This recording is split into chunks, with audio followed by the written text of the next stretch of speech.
Hello guys, welcome to my channel competitive exam. आज हम करेंगे प्रीवियस ईयर के क्वेश्चंस जो कि यूपीएससी एग्जामिनेशन में पूछे गए थे। तो सबसे पहला हमारा क्वेश्चन है 2011 में जो पूछा गया था, what is the difference between vote on account and interim budget. इसके बीच में डिफरेंस क्या है वोट ऑन अकाउंट के और इंटरिम बजट के।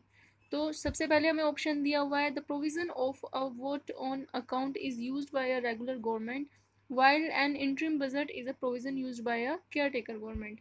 नहीं, ऐसा नहीं है, ये फर्स्ट जो है ये गलत है।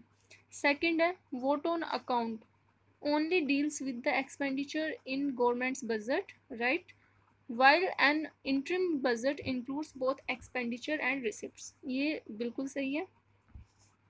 तो हमारा आंसर क्या हुआ, 2।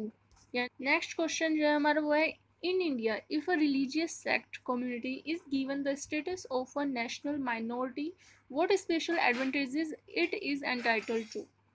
फर्स्ट ऑप्शन है, it can establish and administer exclusive educational institutions. Next है, the president of India automatically nominate a representative of the community to Lok Sabha. Third है, it can derive benefits from the prime minister's 15 point programme. इसके हमें option दिए हुए हैं, 1 only, 2 and 3 only, 1 and 3 only, 1, 2 and 3. So its answer is solution C, means 1 and 2 only. Next question है, the authorization for the withdrawal of funds from the consolidated fund of India must come from। consolidated fund of India means जो हमारे India का खजाना है, जहाँ पे जो funds है इकट्ठे रखे हुए हैं और वहाँ से जब भी हमें निकालने होते हैं, जब भी ज़रूरत होती है तो वहाँ से निकाल लिए जाते हैं।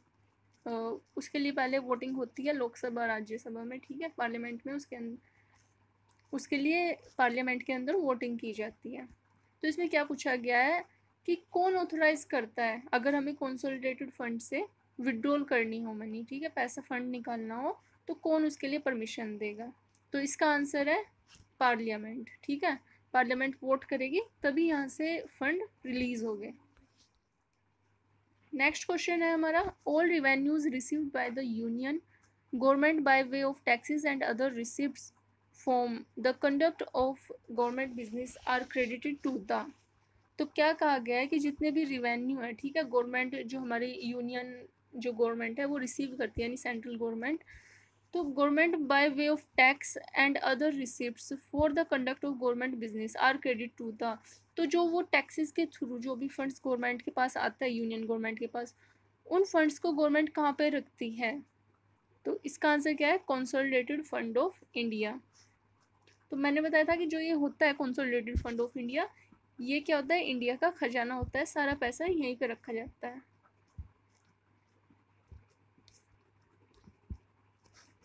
नेक्स्ट है, when the annual union budget is not passed by the Lok Sabha. जब यूनियन बजट लोकसभा के द्वारा पास नहीं किया जाता तो क्या होता है। इसका आंसर है D, the prime minister submit the resignation of council of ministers. Resignation दे देगी prime minister council of ministers से। क्यों, क्योंकि अगर ऐसा होता है, अगर बजट वहाँ पे पास नहीं हो रहा है तो उससे हमें पता चल जाता है कि जो प्राइम मिनिस्टर है उनकी मेजोरिटी पार्लियामेंट में नहीं है, और जब मेजोरिटी नहीं है तो वे एबल नहीं है अपनी गवर्नमेंट फॉर्म करने के लिए, तो इसलिए उन्हें क्या करना पड़ता है, रेजिग्नेशन देना पड़ता है।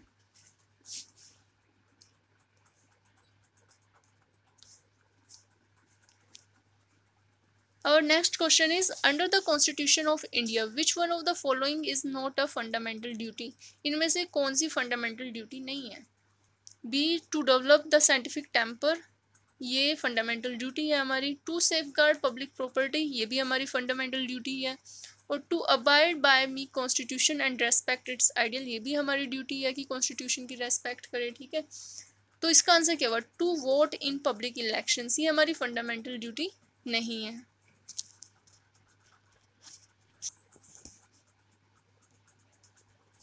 Next question is, with reference to the Finance Commission of India, which of the following statements is correct। तो हमें ये ऑप्शंस दिए हुए हैं। सबसे पहले ऑप्शन है, it encourages the inflow of foreign capital for infrastructure development, ये गलत है। It facilitates the proper distribution of finances among the public sector undertaking, ये गलत है। It ensures transparency in financial administration, ये भी गलत है। तो इसका मतलब क्या हुआ, इनमें से तीनों ऑप्शन ही गलत है। तो आंसर क्या हुआ, D, none of the statement A B C given above is correct in this context. तो ये थे हमारे यूपीएससी के प्रीवियस ईयर क्वेश्चंस जो कि 2011 में पूछे गए थे। आज के लिए बस इतना ही, नेक्स्ट टाइम 2012 के क्वेश्चंस आएंगे।